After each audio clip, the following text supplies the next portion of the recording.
Tere kõigile ja edukat ja meeldivat ettevõtlusnädala jätku. Tuleme päris palju allapoole oma juttudega, võiks öelda isegi, et rohujuure tasandile. Ja tõesti selline projekt sai ellu kutsutud ja miks? Et aeg-ajalt on ikka kasulik süüvida mõnesse valdkonda sisse, et saada pilt ette, mis toimub, kus toimub, kes toimetab. Kuid rõhk sellel projektil on siis see, et kuidas avalik sektor, eelkõige omavalitsused, saavad kaasa aidata ettevõtluskeskkonna parandamisele, mida nad on seni teinud, mida arvavad ettevõtjad. Viimane küsitlus toimus 2014, et mis on need siis ettevõtlust takistavad tegurid, mis on soodustavad tegurid, millised oleksid lähiaastate sellised investeeringutegevused, tegevussuunad. Miks mõned ettevõtted on ära läinud, kas midagi annab ennetada või parendustegevusi leida. Et need on need küsimused, millele me siis vastuseid otsime ja kõik see formeerub maakonnastrateegia tegevuskavas konkreetsemate tegevussuundadena, kas siis on pehmet laadi tegevused või investeeringutegevused. Kõik nad on mõeldud ellu viima, kas kohaliku omavalitsuse eelarvetest või kuna me teame, et ressurssi on vähe, siis tuleb seda väljaspoolt kaasata. Et struktuurivõetuste periood on kohe algamas ja et olla edukas, siis peab olema plaan. Materjali on palju, aega on vähe, 15 minutit umbes, nii et pidin tegema valiku, paar slaidi, mis on siis Rapla maakonna ettevõtlus, paar slaidi küsitlusest ja slaidikene ka sellest, et meil toimusid kohalike omavalitsustega fookusgrupid ja tegelikult siis ongi aeg otsas. Et projekt lõpeb uue aasta alguses ja siis see materjal täismahus saab kindlasti olema ka avalik. Ma arvan, et kui juba vahekokkuvõtet võib avaldada. Nii, kas see pult on seal või?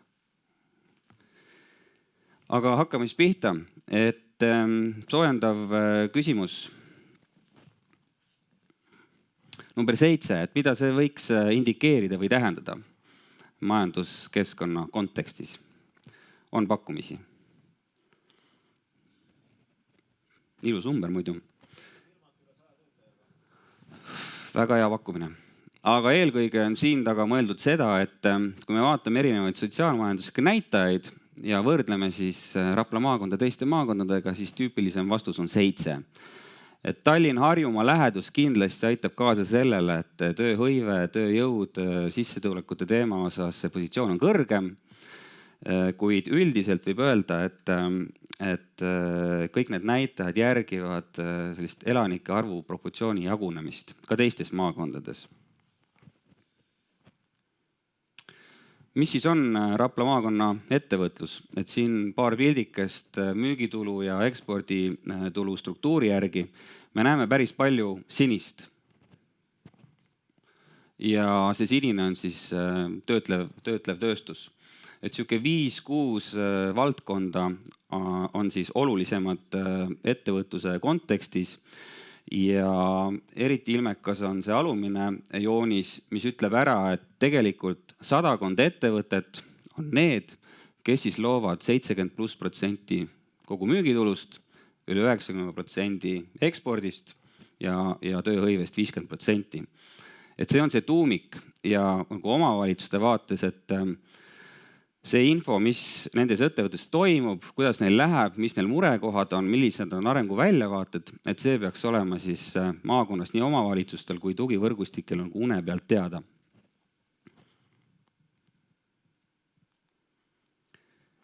Sama pilt, aga valdade lõikes ja me näeme kohati veel rohkem sinist.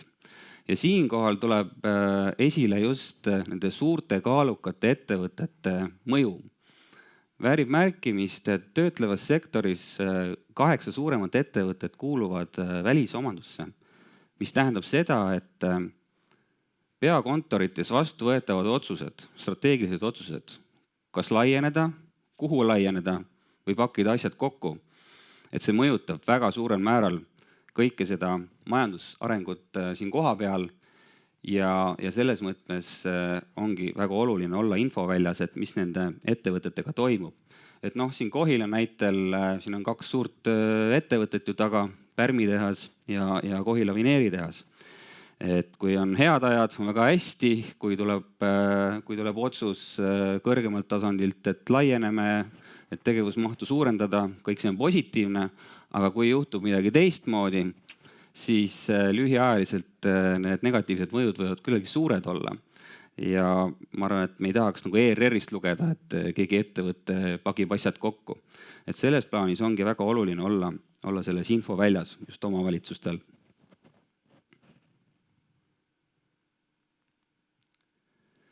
Suvel viisime läbi ettevõtjate küsitluse internetis. Vastajaid oli 189 unikaalset vastajat ja protsendi mõttes 11% aktiivsete ettevõtete osakaalust maakonnas. Et igati esinduslik valim.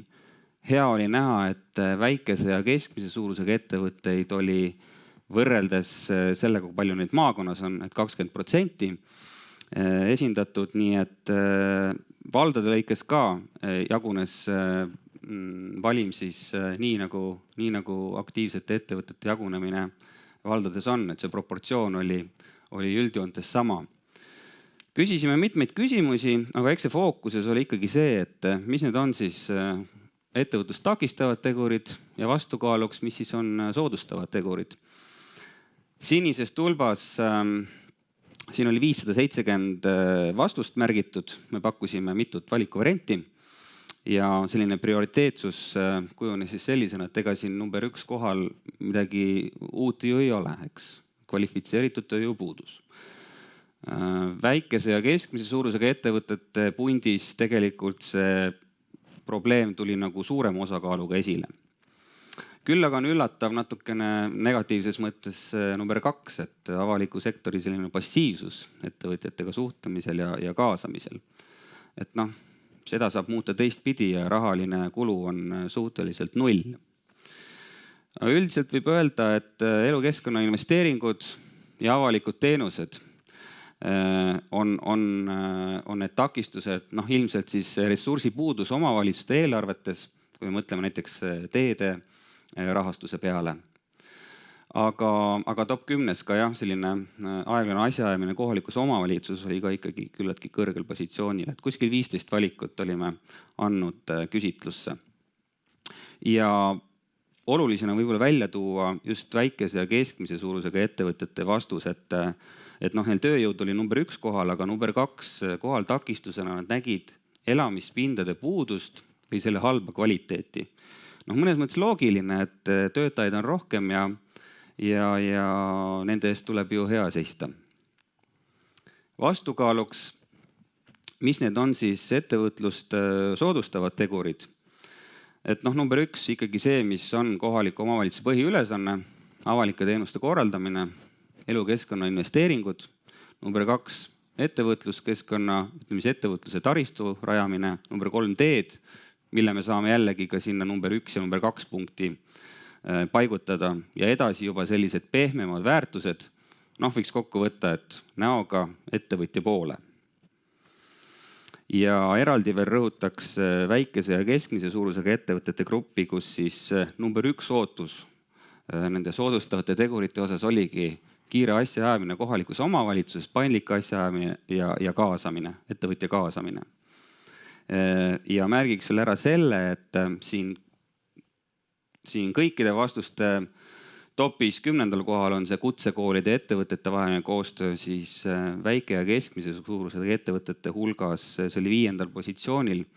Ja maakonna kontekstis on hästi oluline, et see ressurss, mis on olemas kutsehariduskeskuste näol, et see saab aidata tegelikult kogukonnal areneda ja kui me mõtleme töötajate täiendõppe peale või ümberõppe peale või õppekavade arenduse peale, et siis selles osas on Rapla maakonnas küll nagu hästi, et siin on olemas kutsehariduskeskused.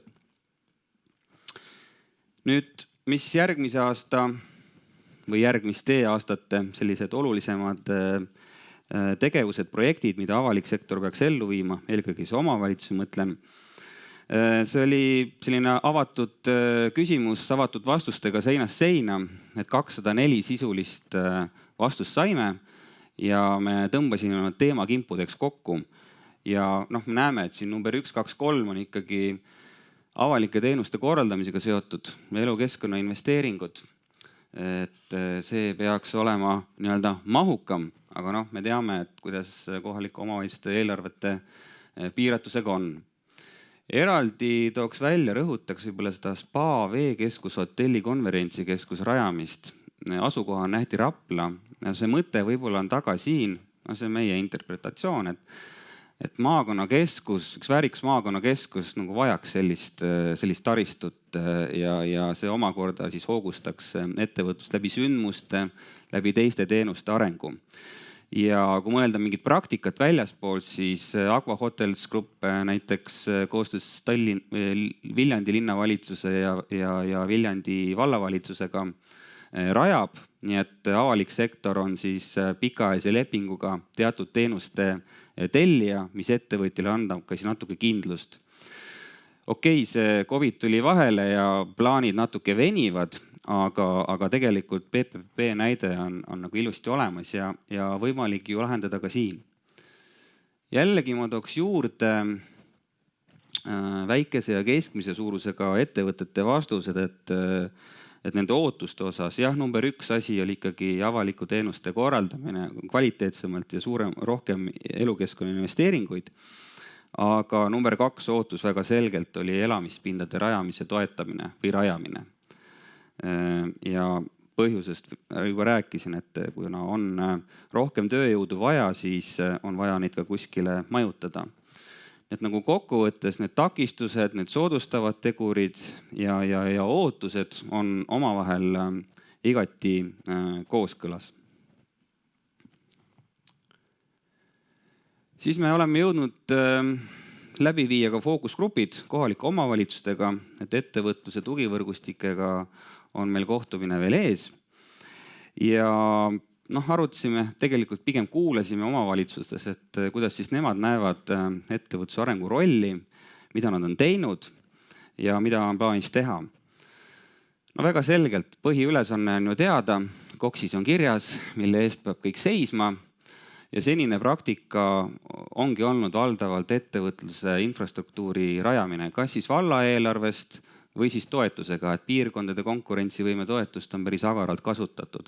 Ja kas ta on alati nagu ainult ettevõtluse teenistuses, et see võib olla ka üldkasutatav. Väga selgelt eristus Rapla valla selline meede elamuarenduse toetus siis arendajale ja teisena ütleme selline pikaajalisema vaatega siis Kohila gümnaasium, kes on suunanäitaja ettevõtlusõppe osas. Kõik omavalitsused tõdevad, et ettevõtjatega on vaja tihedamalt suhelda, aga paraku me nagu näeme ja tunnetame, et see suhtlus on nagu kaootiline, et siin süsteemsust on nagu vähe, et 1,5 aastat tagasi sai suheldud ja siis tuli koroona. Okei. Väga selgelt ühte inimest vallas, kelle laual oleks tegevusfookusena ettevõtluse areng, ei ole, et tüüpiliselt arendusjuhi töölaual paljude ülesannete hulgas, samas mõtteid on mõlgutatud küll, et jah, sellist inimest oleks vaja, eriti tuli see Rapla vallas esile, kuid edasi detailsemalt mõeldes, et mis funktsioon, millised tööülesanded, kuidas rahastada, kas üksi, kas kaksi, kas maakonna peale. Et need küsimused on endiselt õhus ja siin ongi nagu siis see 3 punkti. Kuid jah, mõtteid on olnud kõikides omavalitsustes. Mis nagu meie Mihkliga, partneriga välja tõime arengukavadest, kui me vaatasime otsa, need on strateegiliselt olulised dokumendid, kus on tegevuskava, sisend eelarvesse, et seal on palju deklaratiivsust ja põhimõtteid. Vähem on konkreetsust, konkreetselt vastutajaid ja ressursse. Ja kui me liigume selle koostöö küsimuste juurde, et milline on see koostöö maakonna tasandil ettevõtluse tugivõrgustikega, eelkõige siis Raplamaa arendus- ja ettevõtluskeskusega, siis omavalitsused tõdesid, et ega konkreetselt sellist tellimust ei ole osatud ka nagu anda, et selged ootused on väga kõrged, et investor teeninduses tulemusi tahaks rohkem näha, tegutsevate ettevõtjatega suhtlemisel rohkem tahaks nähtavust näha, aga et mis on see tellimus, kuidas see on formuleeritud ja ärme unustame ka ressursse seal taga, siis jah, tõdetigi, et seda ei ole osatud piisavalt konkreetselt ka ise nagu anda. Et peab ka ise peeglisse vaatama.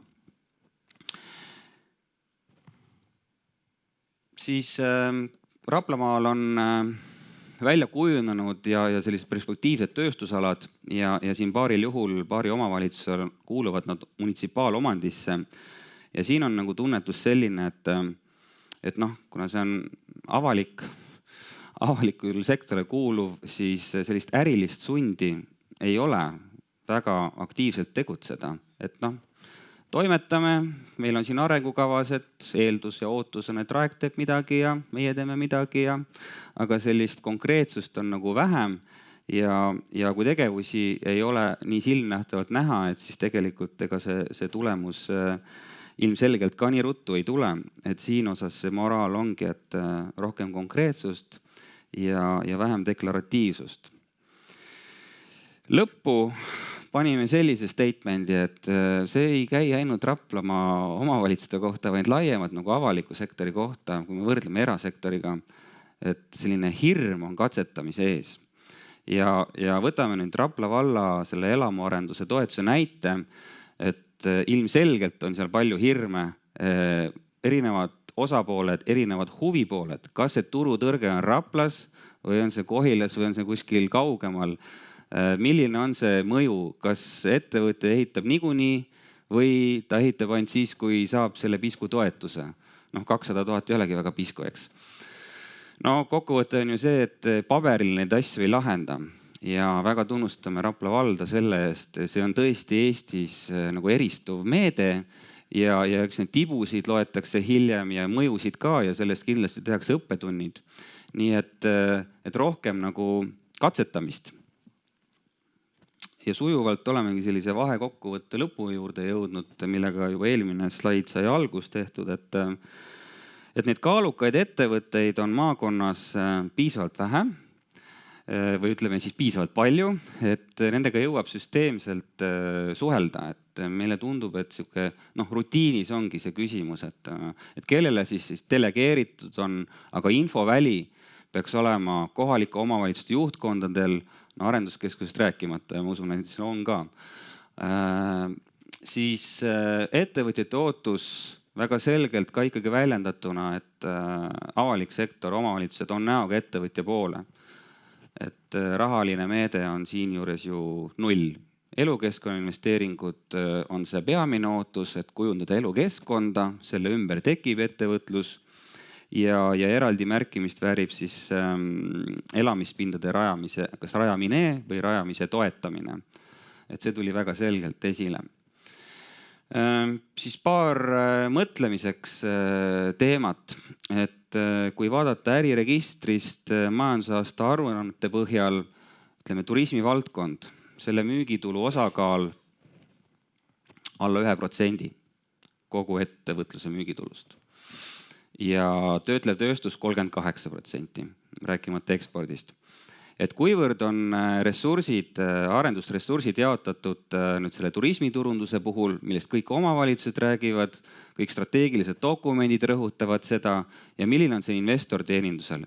Ma ei taha öelda seda, et turismist tuleb raha ära võtta, vaid kas need on võrreldavad, kas need on proportsionaalsed, sest ilmselgelt on Rapla maakonnas sellist tööstusalade potentsiaali, vaba potentsiaali. Nüüd ongi küsimus, kas kaasata erasektor, kuidas kaasata, et rohkem tegevusi, rohkem inimesi. See on niisugune mõttekoht. Ja teine, mis ei tulnud küll küsitlusest aga välja nii teravalt, kaugtöötamise teema, et takistusena või siis soodustava tegurina. Aga kui me vaatame hiljuti valminud Raplamaa liikuvusuuringut, üsna nagu hävitavalt andis hinnangu, et 90% isiklikest või sõitudest tehakse isikliku sõiduvahendiga. Et arenda seda ühistransporti nii palju kui tahad. Ja vaatame, kus kohas siis töökohad on, kui palju on seotud Tallinna-Raplamaaga, et siin tekib küsimus, et kuidas hoida inimesi rohkem koha peal, et nad saaksid töötada rohkem koha peal. Ja kaugvõimaluste loomine on kohaliku omavalitsuse nagu võimekuses ka, mitte ainult nagu pädevuses. Ja kõige lõpuks tegelikult tegu loeb. et rohkem sellise Rapla valla eristuvaid meetmeid, katsetamisi, kui läheb pekki, siis läheb pekki, midagi ei ole hullu, et rohkem katsetamisi. Suurepärane. Suur tänu, Temis. Kas on saalist üks kiire küsimus? Nii, palun, Tarmo Lukk. Mikrofoni ka. Aitäh. Mul oleks küsimus selle teise tabeli kohta, kus olid need probleemid, ettevõtjate murekohad. Et kas oleks võimalik saada täpsemat informatsiooni? Siin on nüüd ilusti üles kirjeldatud need murekohad, aga neid natuke rohkem lahti rääkida või kas lahti rääkida või saada lisamaterjali, et milles need näiteks avaliku sektori vähene initsiatiiv ettevõtete kaasamisel, milles see nagu ettevõtjate osane konkreetne probleem on, kas ei saada kontakti omavalitsusega, kas see suhe on aeglane või ei saada ettevõtjate probleemidest aru, et oluline oleks saada lähemat infot nagu selle kohta. Eks need tegurid tegelikult lähtuvad Eesti omavalitsuste praktikast, mis on ka ettevõtluse kasu-uuringust välja võetud, mida Geomeedia omal ajal uuris. Et eks siin on mitmeid komponente, aga pigem on mõeldud seda suhtluse poolt, et kas ettevõtjatega suheldakse, kui regulaarne see on ja kuidas need erinevatesse protsessidesse kaasatakse. Ma arvan, et kui suhtlus toimub, siis saadakse probleemidest ka aru, selles ma ei kahtle. Aga need on uuringu vaheraportis rohkem lahti kirjeldatud, jah. Suurepärane, aitäh. Ma arvan, et sellega ja kõikide teiste uuringutega on täpselt ühtemoodi, et kui sa sinna ise panustad, siis sa saad sealt ka midagi tagasi. Et paraku paljudel kordadel juhtub, et jälle üks uuring ja jälle üks lisakohustus ja ma pigem ei anna sinna midagi, eks.